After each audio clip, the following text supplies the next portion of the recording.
छठ पूजेची पौराणिक कथा, सूर्यदेव आणि षष्टी मातेला अर्पण केलेली श्रद्धा. प्रत्येक सणामागे एक श्रद्धेची, भक्तीची आणि आस्थेची कहाणी दडलेली असते. अशीच एक अद्भुत लोकश्रद्धा आहे छठपूजा.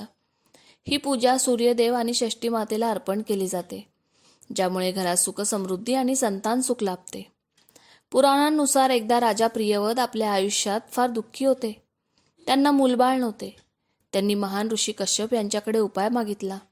महर्षींनी पुत्रेष्ठी यज्ञ केला आणि राणी मालिनीला त्यागासाठी तयार केलेली खीर दिली. त्या खिरीमुळे तिला पुत्र झाला, पण दुर्दैवाने तो बालक जन्मानंतर मृत झाला. आपल्या पुत्रवियोगाने व्यतीत झालेला राजा त्या बालकाला घेऊन स्मशानभूमीत गेला आणि आपल्या प्राणांची आहुती देऊ लागला.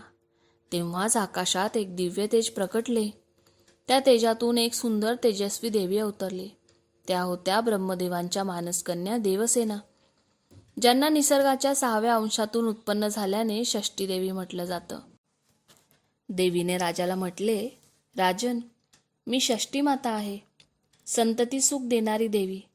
जर तू माझी भक्तिभावाने पूजा केलीस तर तुला पुत्र प्राप्त होईल. राजाने तिचे व्रत केले.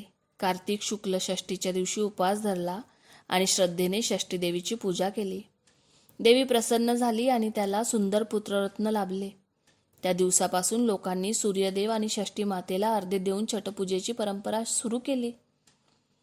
रामायणातही लंकेवर विजय मिळवल्यानंतर भगवान राम आणि माता सीता यांनीही कार्तिक शुक्ल षष्टीला सूर्यदेवाची पूजा केली होती.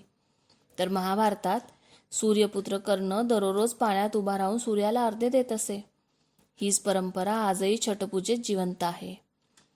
छठपूजा म्हणजे फक्त एक सण नाही, तो आहे मातृत्व, निसर्ग आणि सूर्यदेवाप्रती कृतज्ञतेचा उत्सव.